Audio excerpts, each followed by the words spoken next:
All right, welcome everyone to the November Jeffreys Point Neighborhood Association monthly meeting. We are recording this meeting. If you'd wish to not be on the recording, please feel free to turn your camera off, change your name, or exit the meeting at any time. My name is Rachel Bloomerth. I am one of the co-chairs of the Neighborhood Association. Margaret is the other co-chair. She's unable to be with us tonight, but we can introduce the rest of the board. Susan, go ahead. Hi, I'm Susan Fong. I am the vice chair. Andrew. I'm Andrew Pike. I'm the treasurer. Josh. I'm Josh Schmidt. I'm the secretary. Awesome. So we're a little bit light on announcements tonight, and I do not believe the police could join us. So we're going to jump right in. Oh, the police are here. Curtis, yes. Feel free to unmute and give us your update. I did not see you. We are very pleased you're here. Oh my gosh. Oh my goodness. How soon we forget, huh? Good evening, everybody. This is Officer Moses from District 7. We're just giving you the District 7 police update. Last week, District 7 did receive 8 new police recruits. They're fresh out of the last police academy class. So this gives the residents more police officers on our streets that are eager to get going. So one of the other things is that with the holiday season is quickly creeping up on us. That being said, we have to be extra careful leaving items in our vehicles. If you can try to keep your valuables out of sight so it doesn't attract thieves, because this is that time of the year. Also, this is the time of year for extra packages getting delivered. If you know you're going to be receiving a package and you're not going to be at home, to see if you could have them place it in a secure area, or see if you could have your neighbors accept it for you. Also, with the new officers, being here, there will be a lot more patrols. There'll be an increase of motor vehicle stops, towed motor vehicles, etc. As like we said, they're eager to learn. So let me jump right in here to what I have to report. So on October 18th, about 7:24 p.m., 365 Sumner Street, there was an A and B DW. Possibly a machete was involved, and arrest was made on this incident. On October 22nd, at 156 Porter Street, at the 9:43 a.m., a report of a stolen bicycle was taken. October 31st, Memorial Park at Porter Street, we had a female that was a victim of an armed robbery. The suspects fled towards Maverick. Also on October 31st, 320 Maverick Street, packages were stolen from victims' property.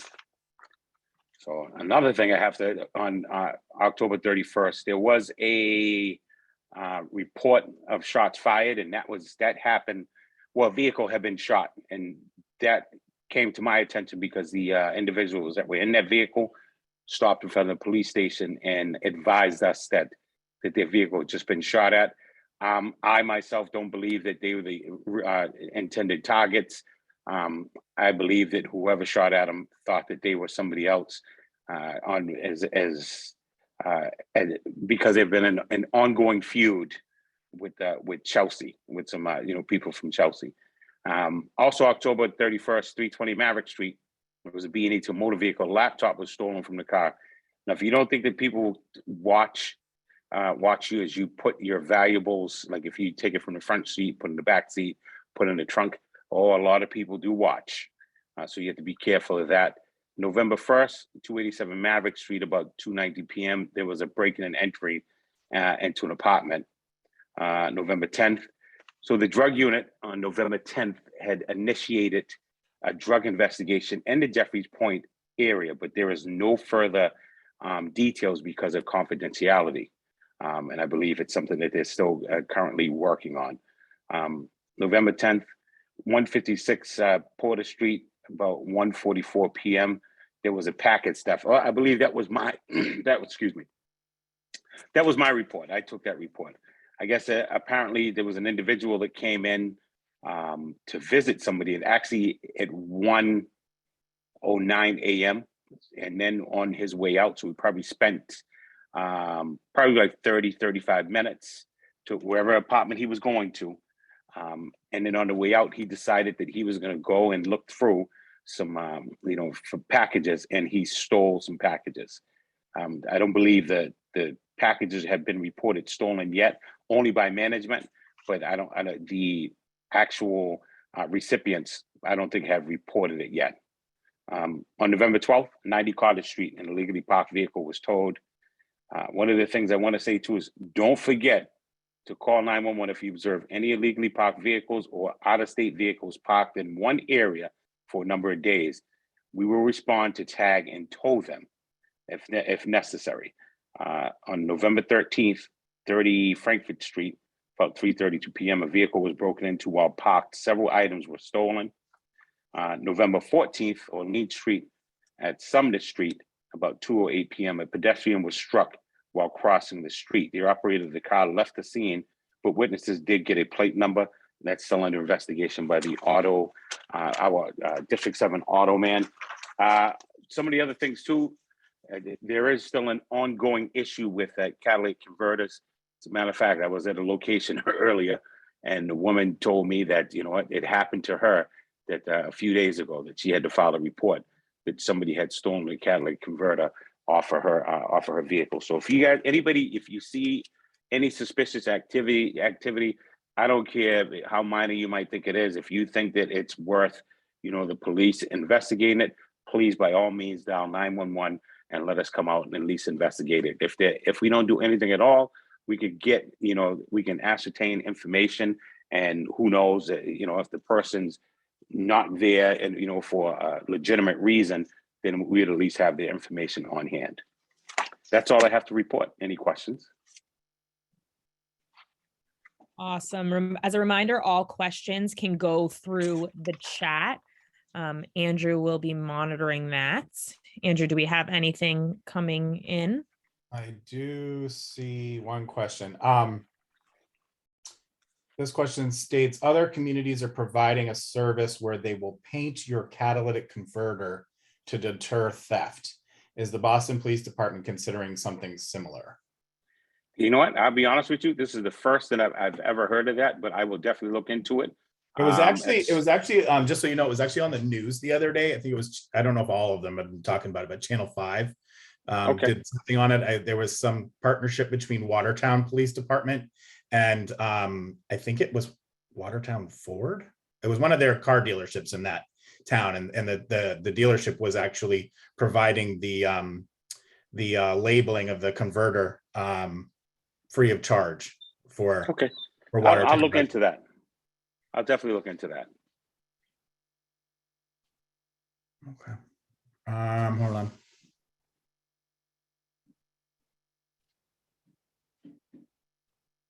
Okay, that was the last question. Actually, it looks like a person shared the article from Boston Globe. Now I'm trying to, but we can move on. Sorry, this is just me working here. If you have my email, you can just email it to me. Okay. If you don't mind. Sure. All right. Could you include your email in the chat, Curtis, or send it over to Andrew? I didn't think it. I just sent the article to everyone. Yep, I see it. Fantastic. I see it. Yeah, Great. I'll do that. Before I log off, I'll include my email in the chat. Wonderful. Thank you. And it looks like there may have been a last minute change to the agenda itself. Rachel, Yeah. You already know. Okay. But first we are going to move to a report from our lovely Office of Neighborhood Services representative, Nathalia. Thank you. Good evening, everyone. It is great to be here as always. I have 3 updates for tonight. The first one is Mayor Wu's urban forest plan that was announced about a month ago. This urban forest plan is a long-term citywide strategic plan to create a sustainable urban forest in Boston. It sets a vision not only for the care, management, and expansion of the urban forest, but also for the Boston community and how we work together to plan for the future.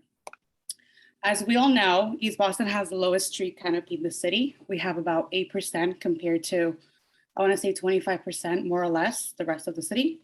So East Boston was determined as a priority zone. This means that in the very near future, hopefully we will start seeing a lot of trees being planted in our neighborhood. I'm gonna put the link in the chat. Just a second. I can't get to the chat, so I'll put it in a second. All right, the second announcement, this is really, really exciting for East Boston and for community in general, which is the acquisition of 36 multifamily buildings.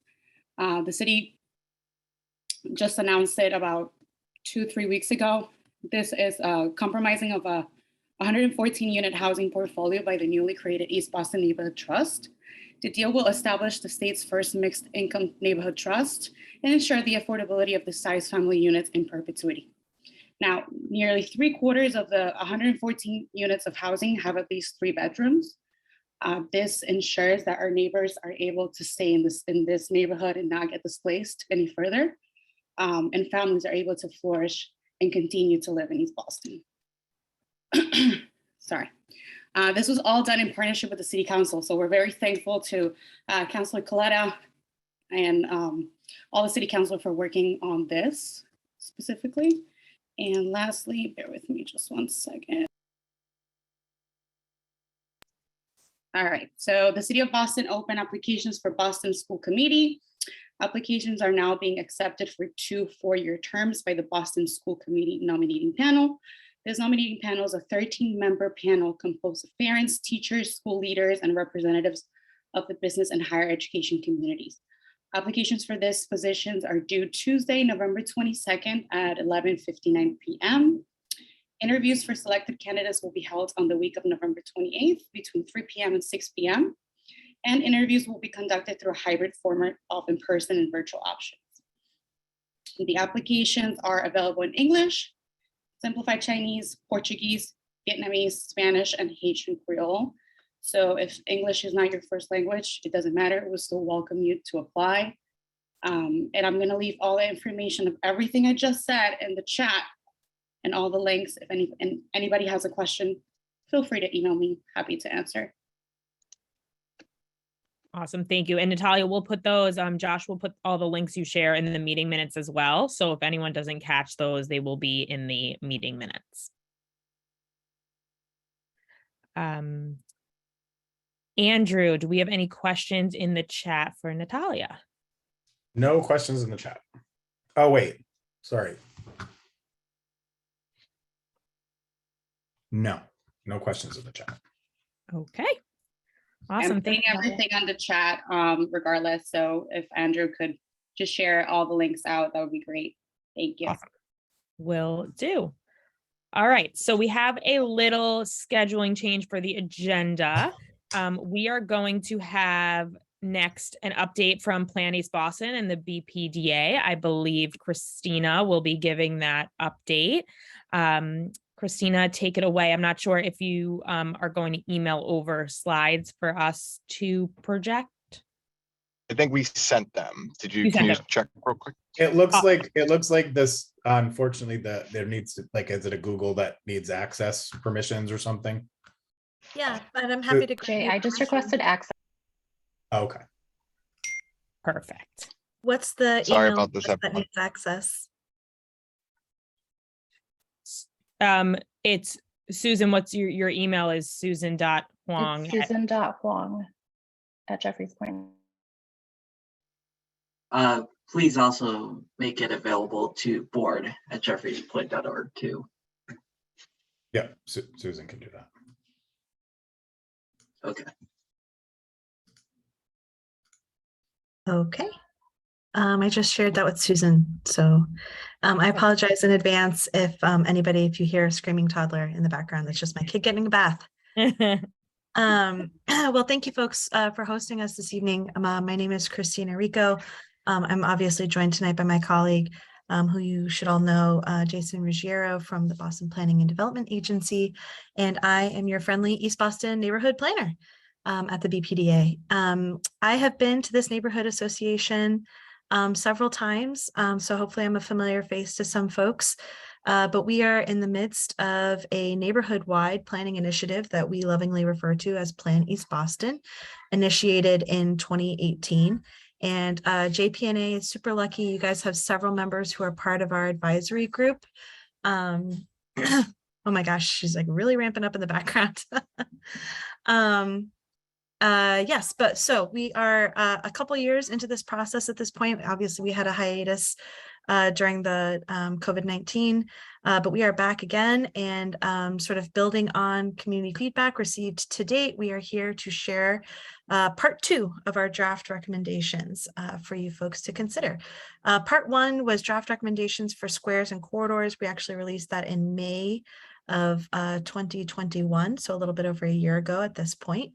And I think folks are really excited. The draft recommendations for squares and corridors focused on Maverick Square, Day Square, Orient Heights Square, and what we refer to as Suffolk Downs Square, which technically doesn't exist today, but will at the completion of Suffolk Downs, and really kind of reconsiders them as places for people. And so if you haven't already had a chance to look at those recommendations, I encourage everyone to do so, even though we released them over a year ago.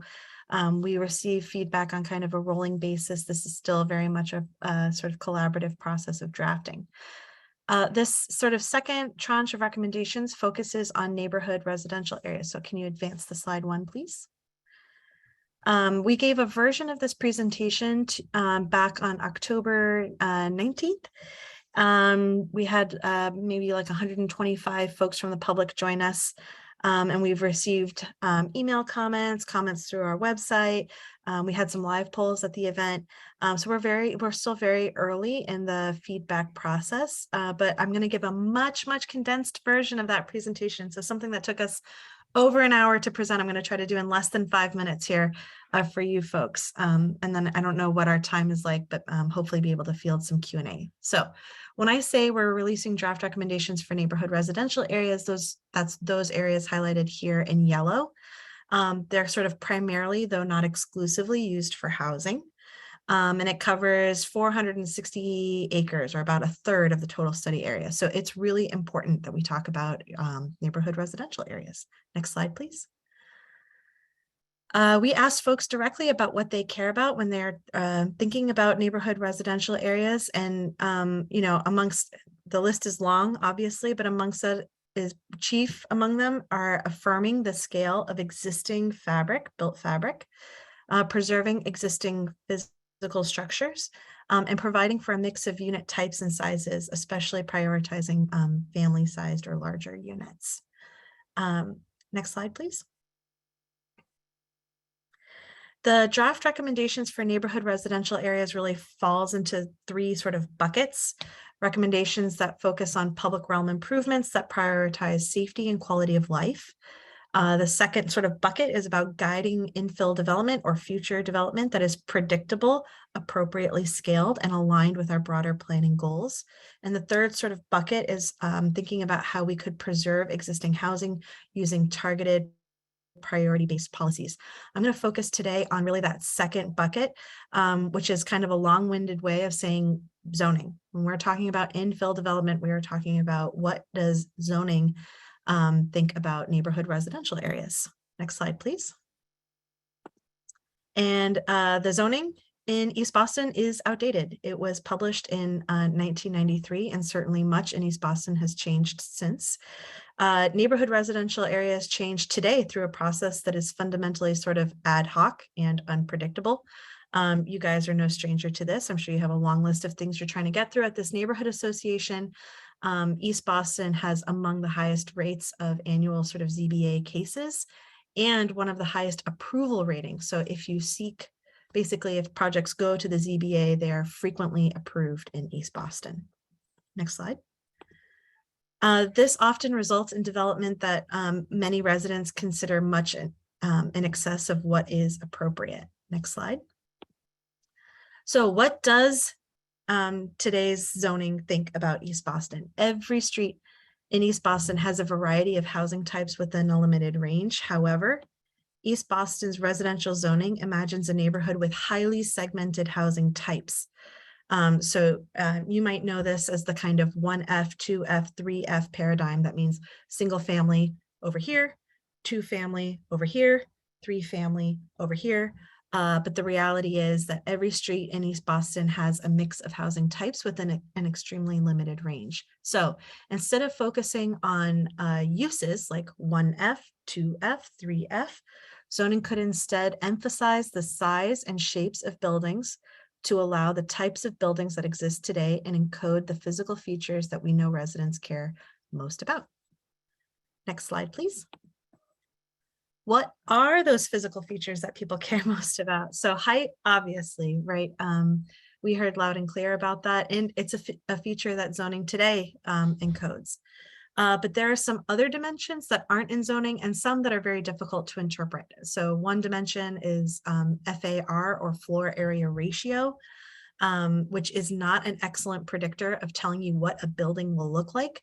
So instead of thinking about use and FAR, we are proposing to define building form by building height, building depth, and building width, and the relationship between the building and the parcel it sits on, including front, side, and rear yard setbacks, which obviously exist today in zoning, and including some new dimensions like maximum lot coverage, which it would be a ratio, and potentially maximum permeable surface area.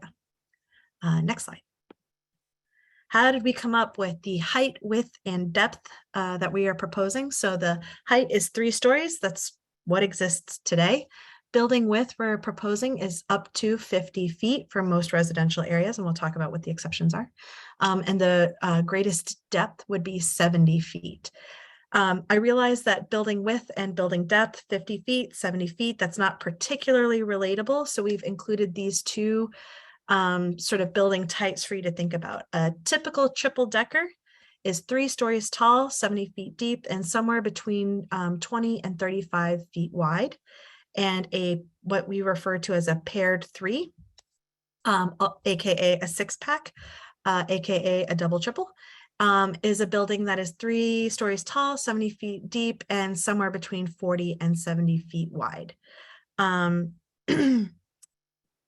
So when you think about what is the maximum sort of building width, we're really talking about a building like what's on the right. However, most parcels, and especially parcels within Jeffrey's Point, which are naturally kind of on the narrower side, most parcels in residential areas, once you accommodate for setback requirements, would really yield a building much narrower than that, more like a building on the left, more like a 3-decker. Next slide. Today, in addition to saying we have 1F, 2F, 3F, we have more sub-districts that are further kind of divided by minimum lot size requirements. I think you guys have something like 10 residential sub-districts. So you have 1F 7,000, 1F 5,000, 2F 3,000, 2F 4,000, et cetera, et cetera. We're proposing to really kind of consolidate a lot of that. And we're actually proposing 4 types of residential areas based on the prevailing physical form. And those include right now, please excuse the labeling, which is obviously very wonky.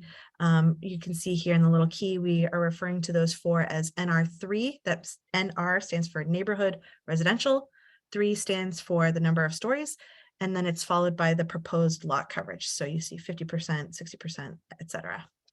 For the most part, you can see that the Eastie is covered by a lot of this NR 360 category. There's a teeny tiny pocket of NR 5. That's this area from Maverick to Central and then out to the waterfront, where folks there really sort of consider themselves part of the waterfront district, less sort of the kind of core residential area. And then there are some existences of what we were calling NR4, where we introduced this transitional concept. We'll dive into that a little deeper. Next slide, please. So like I said, most of the neighborhood covered by these 2 different NR3 districts, NR 350 and NR 360. Next slide, please. The most significant difference between those 2 areas is really like sort of like how close buildings are to one another and how close buildings are to the street. So in places like Jeffreys Point and Eagle Hill, buildings are very close to one another, often very close to the sidewalk. Next slide. Versus places like Orient Heights, where buildings are further apart from one another and further apart from the street.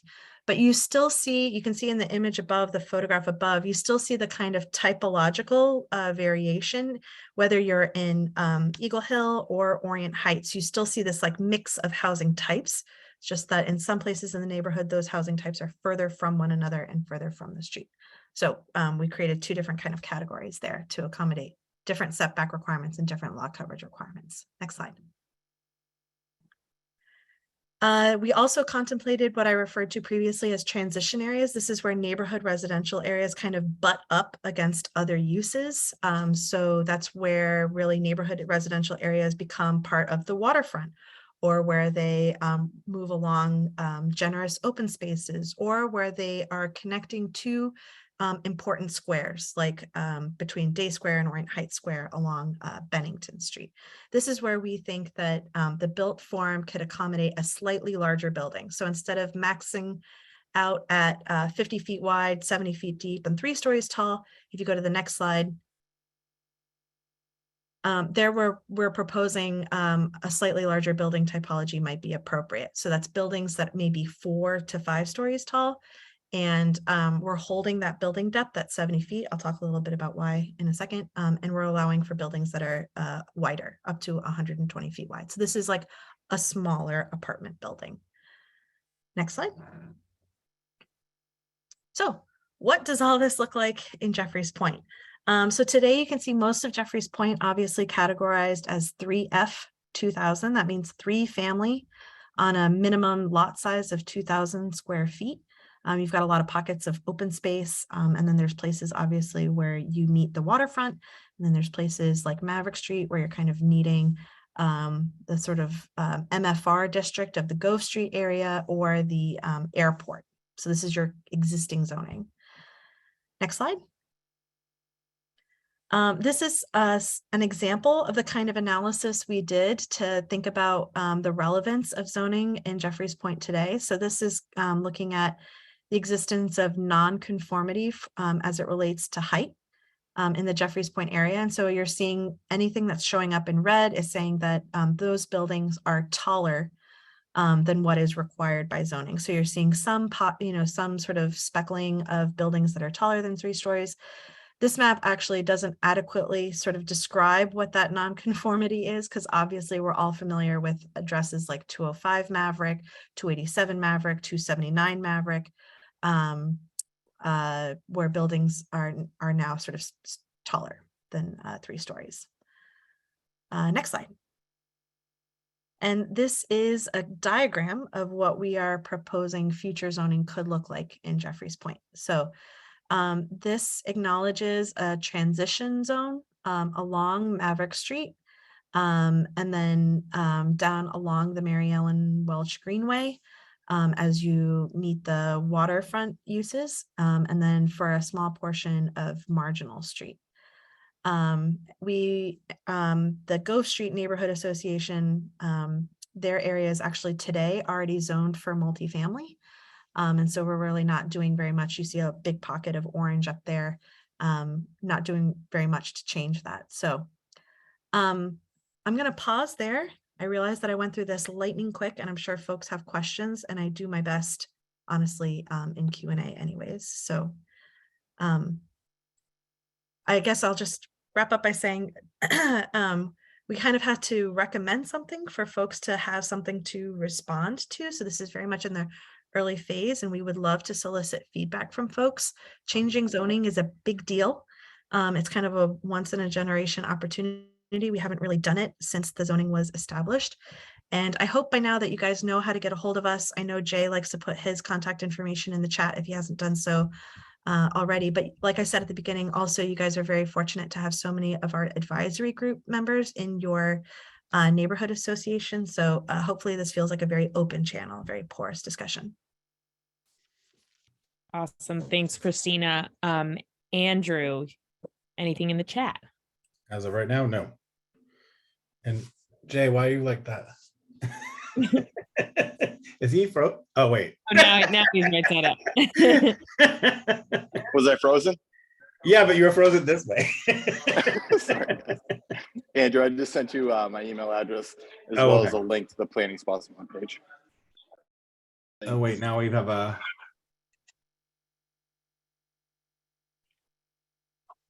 I'm going to just read this question because I'm not 100% sure. This person is saying, just to confirm, does that mean that the 2 Jeffries building can move to residential? It's commercial right now. Like, I guess they're basing this off of what your initial plan that you just showed. Would that be the case, I guess, is what they're asking? I'm not familiar with that address off the top of my That's head. the ATI building. That's all the way at the end of Maverick Street on the corner of Maverick and Jeffries. And there was a plan for a redevelopment there for ATI, and then before that there actually was a residential plan that was there. Yes, I am more familiar. So that is, I think that's currently in a very small pocket of waterfront zoning. Is that true? There was some question about that, I believe, if I remember correctly. Okay. As to what, and I don't know if you're referring to this specifically, but like, are you talking about like Chapter 91 type stuff or no? No. Chapter 91 is its own sort of right layer in the regulatory lasagna. I would have to confirm if it belongs in waterfront zoning. We'll be addressing waterfront zoning kind of all on its own. It's kind of its own beast. If it's in your 3F 2000 zoning today, we're just affirming that. Maybe I'm saying I would be happy to follow up to this question with a lot of detail. Yeah, because I mean the property doesn't physically fall on, like, it doesn't touch the water, but it's kind of there. Okay. So I know that question was raised previously. There's also, sorry, it keeps coming in and moving. Is the draft recommendation available on the Plan East Boston website? Yes. We can have Jay, or I can follow up in the chat with a link to the materials. So this a much longer version of this presentation, a recording of me giving that presentation, and then I think some other support materials are all part of on our website, and we can get you a link to that. Okay.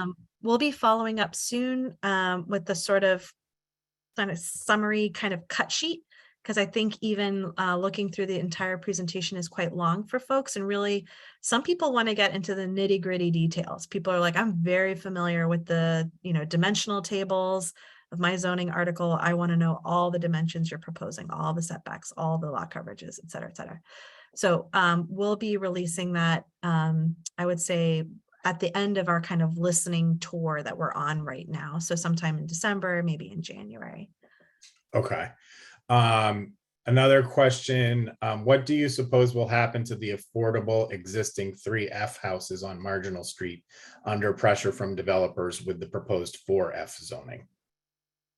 And is that actually the case? Is it 4F? It's not 4F. So we're proposing 4 stories. We're actually kind of removing the F from the zoning designation. So right now, but I suppose even just in devil's advocate to this person's comment, even if it's not 4F, having 4 stories could assume 4F. I guess is kind of what they're getting at. Yeah, I would say that pressure exists in East Boston today. And I think that this is a question we get often, is if you change zoning, isn't that just going to incentivize more development? And I think we are all, very familiar with how intense development pressure is in East Boston today. The hope in changing zoning is that we are getting a more predictable outcome. So property value is very difficult to sort of assess in this environment, because you see that developers sort of assume it's the wild west. They just approach the ZBA and you get an outcome that is very difficult to predict. And so in some places we just, we want to take kind of fresh eyes and say, what is physically what can be physically accommodated here? Where can some of this pressure be directed? And where do we really need to affirm sort of what exists? And so if folks have specific feelings about, proposing 4 stories on marginal for that little portion, we really want to hear about it and talk about it. Because we're also showing that right now along the Mary Ellen Welch Greenway and along Maverick Street. Okay. There's another one.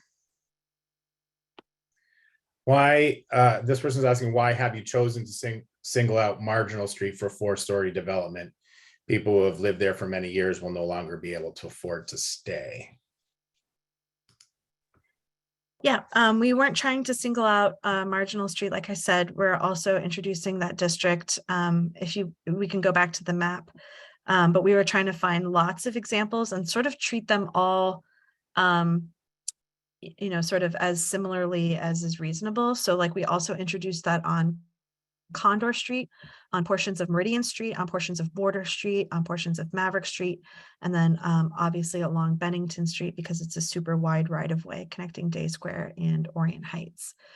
So this is really kind of an earnest attempt at looking at the physical fabric and saying, where can some of that pressure be directed, and where is that not the priority, I guess.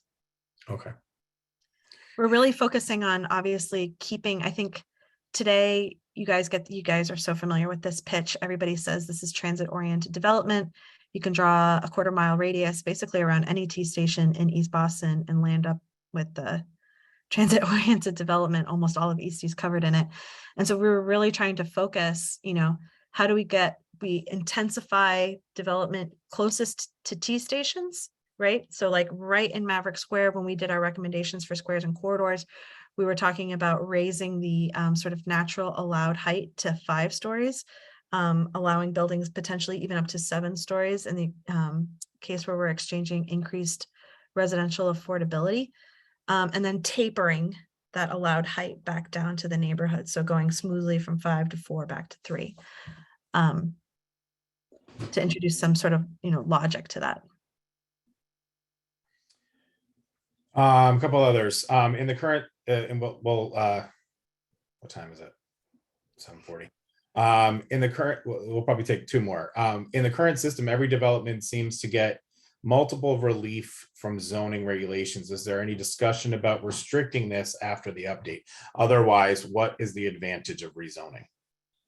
An excellent question. It's our sincere hope that after updating zoning, that the Zoning Board of Appeals will uphold that zoning, and that variances are granted the way that they're intended to right now, which is if you were to only in the cases where you have physical hardship, right, where the property itself is somehow encumbered, either it's a weird sized lot, or it's got some significant outcropping, or most of it's unbuildable because of its grade. Not because developers say, it's economically infeasible to build 2 or 3 units on a parcel that was always intended to accommodate 2 or 3 units. So, yeah, it's our hope that updated zoning will be upheld by the ZBA.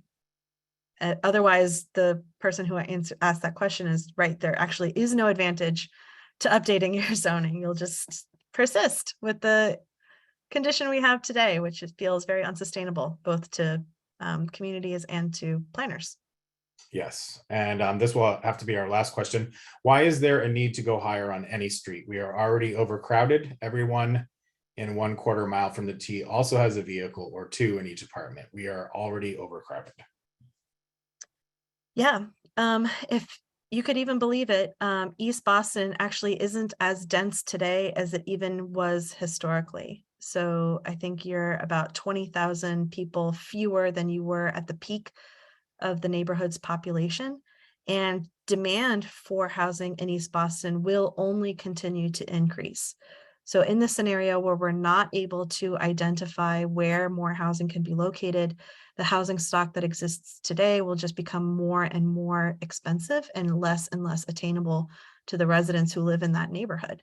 especially as we sort of co-factor things like climate change, where significant parts of the East Boston geography are vulnerable to flooding, and that will only continue to increase in the future. So you have this sort of crossing of two really important trends, which is this increased demand from population increase, while the sort of decreasing availability for land itself. And so we're trying to thread that needle, and want to hear from you guys about how you think we did. Okay, I know I said that was the last question, but this one actually is a really good one and you haven't touched on it yet. So does the BPDA propose any solutions to the parking problem with increased density? We do need to revisit things like our off-street parking requirements, which today don't acknowledge proximity to T stations. And so yes, absolutely. We need to talk about parking minimums, introducing parking maximums, and the like. And really quick, I have one personally. Are you considering commercial in your plans, and what are they? Yes, that's a great question. We heard very clearly from folks that they were interested in sort of the ground floor amenities that make their neighborhood walkable and livable, particularly things like dry cleaners, coffee shops, the sort of small corner stores. And so as part of this, you know, in the scenario where we're able to focus less on use and more on dimension, we might be able to allow by right ground floor retail that we could restrict by size. So we could say something up to 1,000 square feet of ground floor retail use is just allowed, especially on corner lot conditions. And we think that that would help lower the barrier to entry for small local businesses who might have a hard time today locating themselves in a place like the heart of Maverick Square or other kind of neighborhood shopping subdistricts where those are allowed uses. And, you know, more of the kind of delightful things that I know exist in Jeffrey's Point, like the little tea place, the little lunch place in that little single family home that's like so cute. I don't know if it's still there. I haven't been. Talcall? Oh yeah. Yeah. I haven't been to Jeffrey's Point in a year or so, but anywho, that would be the hope. I think people said pretty clearly that they want those things in their community, and it exists today, frankly, in East D, kind of everywhere.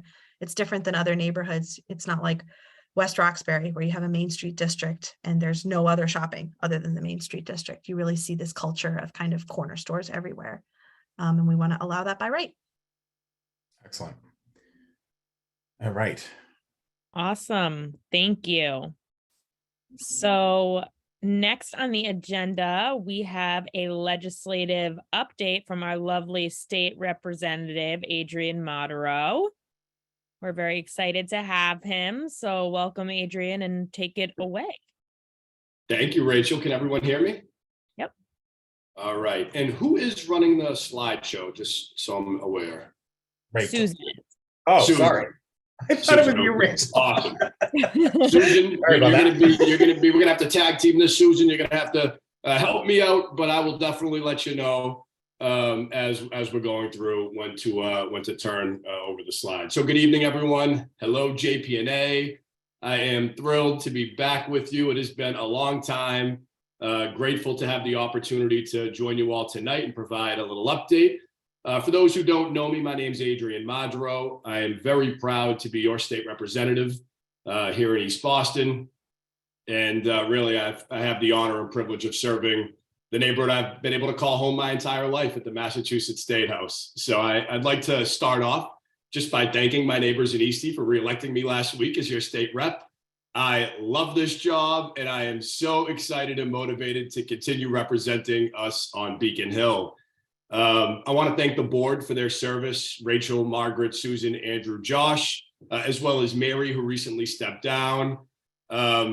You all are, I like to think of you all as community heroes. You're volunteers, providing an invaluable service and forum for neighbors to stay engaged, learn about legislative updates or Plan East Boston or what have you. And I recognize that this is challenging. I grew up attending the Civic Association meetings at Eagle Hill, where my mom is involved. And so I've had a firsthand view just how difficult it is to take time away from your personal lives, from your life commitments, to volunteer in this capacity, but we're all better off and incredibly grateful for your service. I want to quickly, I just got a text from my wife. She said I am being far too loud and I'm going to wake the baby up. So let me try to be a little quieter in how I do this update. But I want to intro my staff really quickly. I always have a member of my team at your meetings. My staff is amazing, and I want to thank them for their work. Glorabelle and Stephen are here tonight. And I also have Jess and Trisha on my East Boston team, so you might see them out and about in the community. They are extensions of me, so please never hesitate to call them, email them, stop them on the street if you have an issue, if there's something we can help with. And I'm just so incredibly proud of my team and grateful for everything they do for me and for East Boston. They are unbelievably dedicated to public service, working really hard, fighting for our community, and truly helping me be the best state rep I can be. So with that, I'm joining you tonight to give you an update on some of the work I've been doing on your behalf this past year. And then at the end, definitely happy to go to you, Andrew, for some Q&A. So I think we can go to the next slide, Susan. Perfect. So I often describe my job as an elected official and having three major buckets. One is constituent services, one is the state budget, and another is legislation. And I'm kind of going to tick through those three areas. So, one important job, obviously, as your advocate on Beacon Hill and in the community, is in constituent services, and that is addressing neighborhood issues. This year, my team has served well over 120 residents with issues ranging from potholes to passports, rent relief to unemployment assistance. The slide that Susan has up right now provides a little snapshot of how we assist our neighbors, but admittedly, this is a serious undercount. We all field a lot of constituent calls right to our cell phones and just get right to work. So we're trying to do a better job of tracking things, but this just gives you a little idea of the types of issues that we field. And certainly none of this work would be possible without strong intergovernmental partnerships. I want to give a shout out to Nathalia Benitez, who you heard from earlier. She is an exceptional liaison for the mayor and for our community, incredibly responsive and helpful when you call or when we call her to amplify concerns that our neighbors have about city services. And even recently, she was working with my team to help find emergency shelter for residents who were displaced by a fire, to fix streetlights, patch up potholes. Similarly, we work hand in hand with the East Boston delegation, our city councilor, Gabriella Coletta, our state senator, Lydia Edwards. I'm fortunate to have amazing colleagues. It's not the same in every neighborhood of the city, where some relationships are not nearly as positive as what we have in Eastie. But in Eastie, it really is a team game, and I'm grateful to represent our neighborhood with Gigi and with Lydia. I do see Sebastian Para is here from Gigi's office, and just want to give him a shout out for all the wonderful work he does on our behalf. On the state level, our office works directly with state agencies. You can go to the next slide, Susan. Oh, one more. There we go. Our office works directly with state agencies to help resolve problems our neighbors face. On this slide, just are some examples of the state agencies we commonly deal with. My job is to ensure that these agencies are doing right by our community and are providing adequate services. And this year, we've been able to help residents with issues like resolving stalled unemployment claims and connecting residents to mental health supports, which have been so important coming out of the pandemic. And by knowing where residents are facing challenges, we can continue to advocate for systemic improvements to our state agencies and services. So folks, please reach out. We're always here and more than happy to help, whether you have a city, state, federal issue, or anything in between. Please don't hesitate. We also work closely with our representatives in Congress to help address some federal issues. I think that might be on the next slide, Susan. Yeah, there you go. Whenever residents experience challenges with things like Social Security or passport renewal, we partner with our federal delegation to help our neighbors out. And lastly, we strongly believe in creating community, and we're blessed to have an incredible array of nonprofit organizations and grassroots leaders in East Boston that are working to celebrate and elevate our neighborhood. And I partner very closely with these groups and leaders to advocate for those systemic changes and investments in East Boston and the Commonwealth. And we do that by partnering with them on legislation and in the state budget, where I work to secure funding to support the incredible work of those nonprofits. So in this year's budget, and I believe you can go to the next slide, Susan. Sorry, one more. And there we go. In this year's budget, I was proud to help secure critical funding to support the essential work of some of our local community organizations, seeking to create good paying jobs for our neighbors, addressing food insecurity and housing insecurity, and providing mental health and substance use treatment.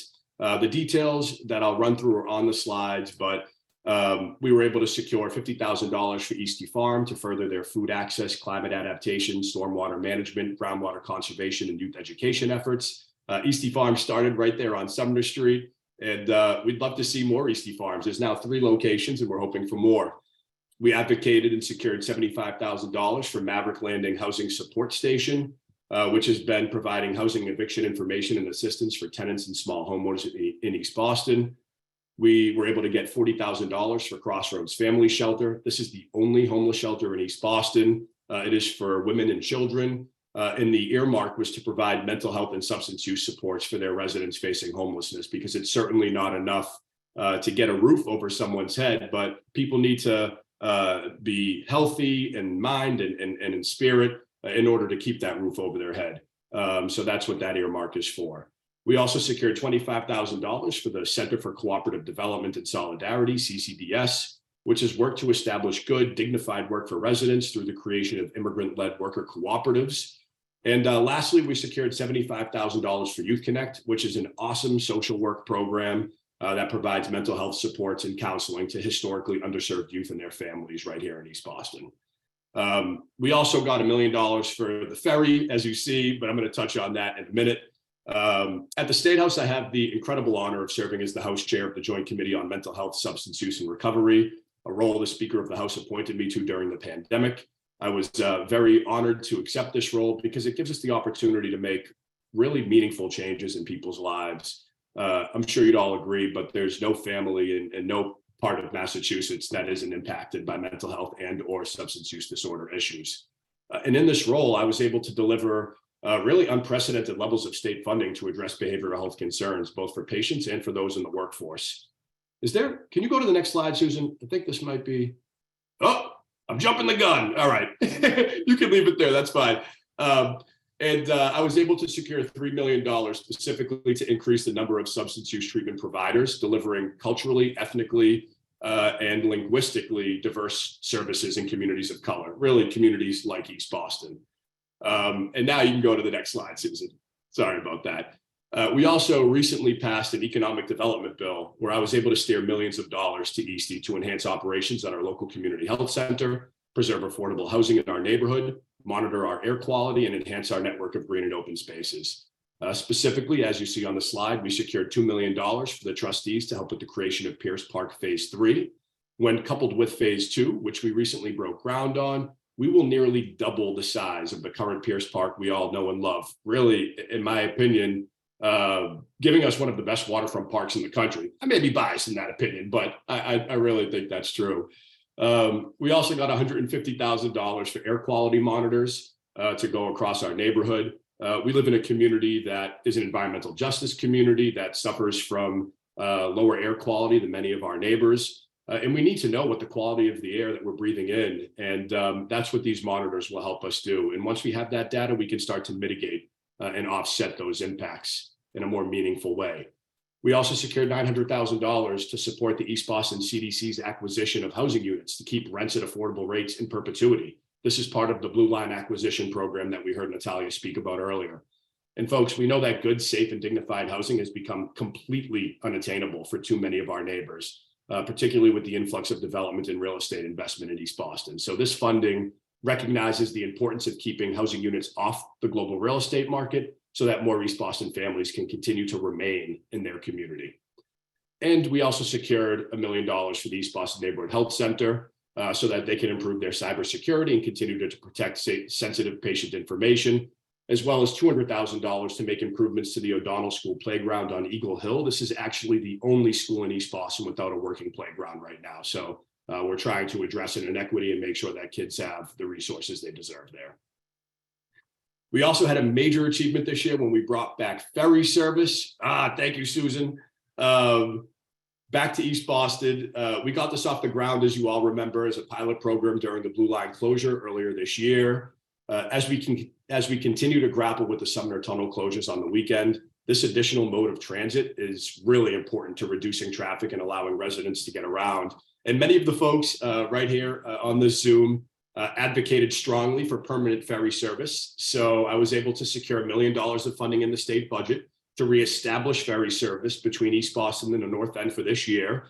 It will go into next year, and this is just the start, folks. The ultimate goal is an inner harbor ferry network connecting East Boston, North End, the Seaport, Charlestown, and really making use of what is our best natural resource in the city, our harbor. Shifting gears, I think you can go to the next slide. Perfect, thank you. In addition to shaping the state budget to make investments in our shared priorities, I also work on changing and updating laws across Massachusetts. As I mentioned before, I have the privilege of serving as the House Chair of the Joint Committee on Mental Health, Substance Use, and Recovery.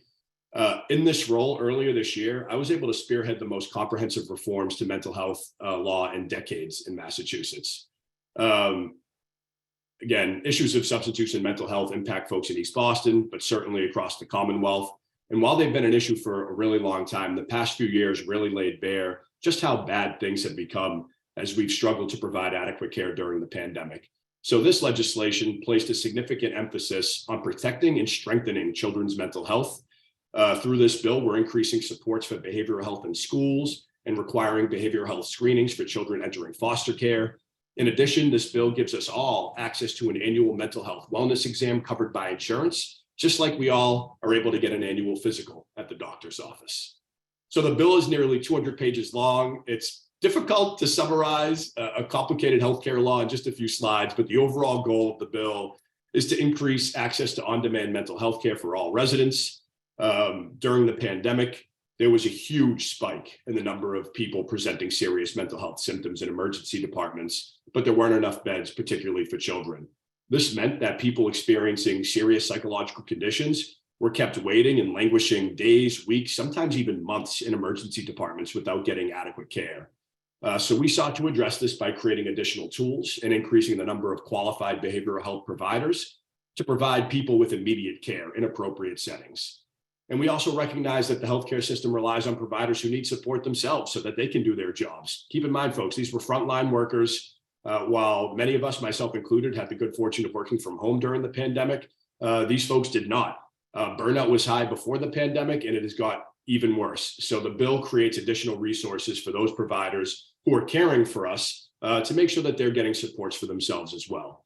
And lastly, we supported the rollout of 988, which is the new 3-digit number for the suicide prevention hotline. Similar to 911, this is a national effort, so you can call 988 in any state. It replaces the old 10-digit number that was difficult to memorize or call in crisis. And 988 is working. We've already seen a significant uptick in the usage of what is the suicide hotline or behavioral health crisis hotline across the country, including here in Massachusetts. So I think we can go to the next slide. Thank you. I'm just going to quickly cover, there was a lot that we did this session, but I want to just highlight a few bills that we passed this year. We limited the use of step therapy, also known as fail first insurance policies, making sure that Massachusetts residents can access the treatment they need without trying less effective options just to save money for insurance companies. We legalized sports betting so we can go out and place bets on all our favorite sports teams, and that'll hopefully be ready by March Madness, which is just around the corner. We made strides to reduce our environmental footprint and create new jobs in Massachusetts by investing in our offshore wind industry. This bill on offshore wind that we passed, it really ensures that Massachusetts remains a leader in the nation in the development of offshore wind and clean energy. We enshrined reproductive justice and bodily autonomy. Excuse me, got a little frog in my throat. In our state constitution. I think that might be on the next slide, Susan. Yes, thank you. So again, we enshrined reproductive justice and bodily autonomy in our state constitution and took steps to protect physicians performing abortion care in Massachusetts in light of the Dobbs decision. And we passed the Work and Family Mobility Act this spring for safer roads by ensuring that every driver is tested, licensed, and insured regardless of immigration status. We joined 17 other states with similar laws. And just last week, we upheld that victory at the ballot box by voting yes on question 4, which was amazing. So those are the legislative updates I wanted to share. Before I end my presentation, Susan, can you go to the next slide, please?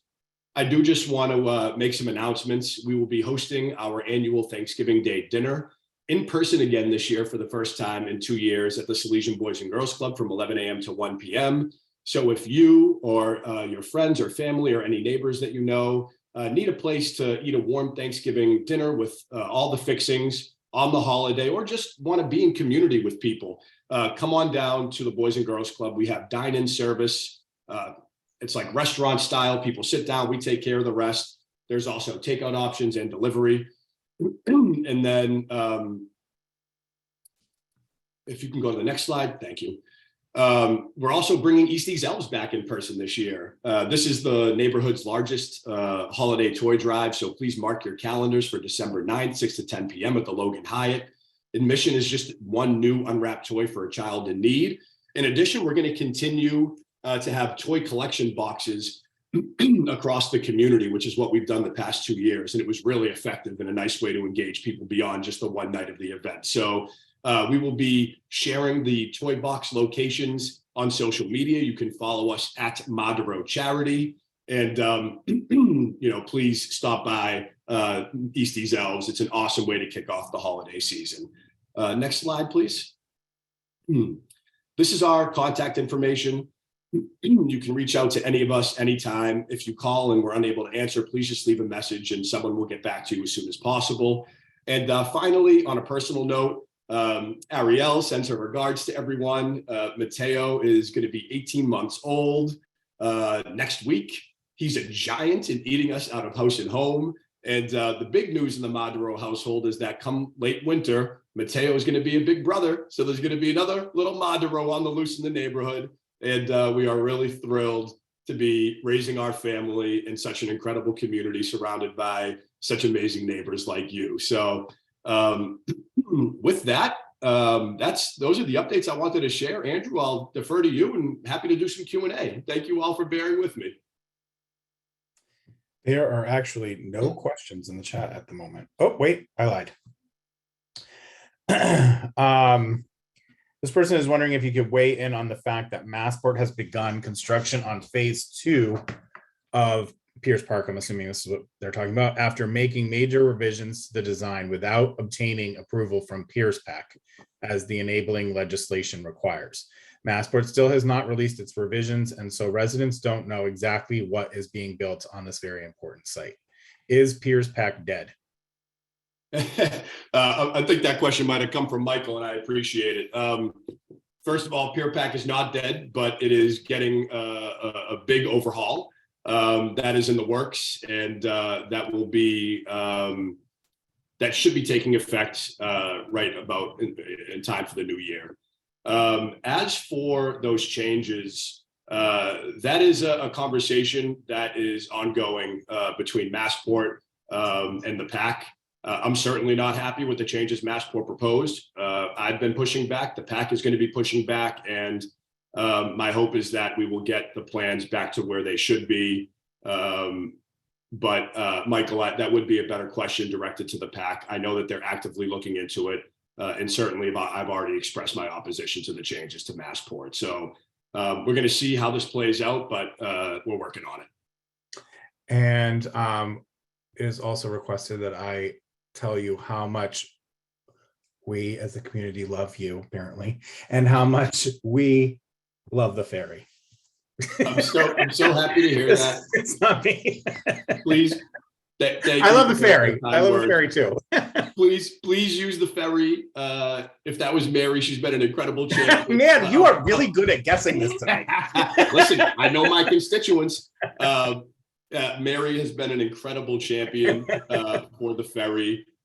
Folks, if you haven't had a chance to take it, please use it. It leaves right from Jeffreys Point, goes straight across to the north end. It's frequent service throughout the day. The numbers have been really strong.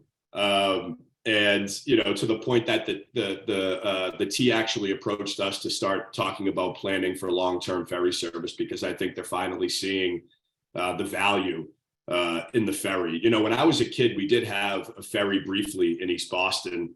And I remember my mother took me on the ferry one day. We went in town, went to a museum, had a nice lunch, and took the ferry back. But it was cost prohibitive for the average East Bostonian. It was really a luxury. It was not a mode of public transportation. And so the ferry fizzled out fairly quickly. We're doing it the right way this time around. It's the same cost as the T. Of course, things, there are tweaks that we can make to make it better. I've worked with JPNA to increase signage and increase kind of, some marketability around it.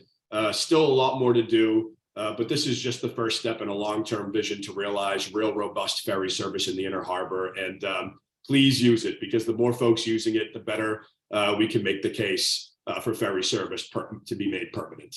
Any updates on making paying for it easier, like AKA using Charlie cards and monthly passes there? Okay. Working on it. So, the truth is, Andrew, we didn't want the perfect to be the enemy of the good here. And they don't have, the Charlie card machines can't be placed on the ferry. And so they don't have an alternate means to read the Charlie card right now. They have some handheld ones, but they work terribly. So they decided it's unfortunate. It's unfortunate though. It's 2022. The technology exists. So they are working on it. But rather than not have a ferry right now while they work that out, we figured get this thing up and running, and let's iron out the kinks. And the seamless fare system is definitely one of those, because the ultimate goal, you should be able to tap your Charlie card, your monthly pass, your student pass. It should be the same: bus, train, ferry, you name it. And that's something we're working towards. Okay. Moving along. Is there a plan? I guess maybe it might be at this point a better plan for emergency vehicles when the tunnel is closed, because I know that I've seen Boston EMS going through Chelsea and going over the Tobin Bridge, and that scares me as to how long that takes when the tunnel is currently shut down on the weekends, and we're obviously headed into a time period where it's going to be shut down for months at a time, 7 days a week. So this person is wondering what the plan is for emergency vehicles. Definitely, that is a concern that is front of mind for us. We've had a number of conversations with the health center and with the state about what to do for emergency situations like this. There are a few things on the table that are being explored, whether having a lane in the, what is the name of the tunnel that goes to South Boston? Oh my God, the Ted Williams. There could be one dedicated lane for emergency vehicles. There are costs and benefits to everything, right? That could create major traffic backup in East Boston. Another thing we're exploring in partnership with the health center is locating a level 1 trauma center, even temporarily on our side of the tunnel, so that we don't need to go by ambulance to the other side of the tunnel and can be, seen and triaged here. But definitely that is a concern of paramount importance, and one that we are talking about quite frequently with our partners in government, and hope to resolve before the full 4-month closure. Awesome. Thank you. That is all. All right. Awesome. Well, thank you so much. Thank you. Really appreciate the time. And folks, if you have any questions, if we end the Zoom and you think, oh, I wish I asked this, please call us, email us. We're always here to help and always happy to have a conversation, but really appreciate the time tonight, the opportunity to share some updates. Thank you. So that is it for our agenda tonight. Just a reminder that this is kind of a funky week where we have the planning and zoning the same week as the monthly meeting. So that will be this Wednesday at 7 o'clock. The link to register is up on the Jeffreys Point Neighborhood Association website. And we hope to see you there. But thanks so much for taking the time out of your evening to join us. And we look forward to seeing you soon. Thanks, everybody. Andrew, you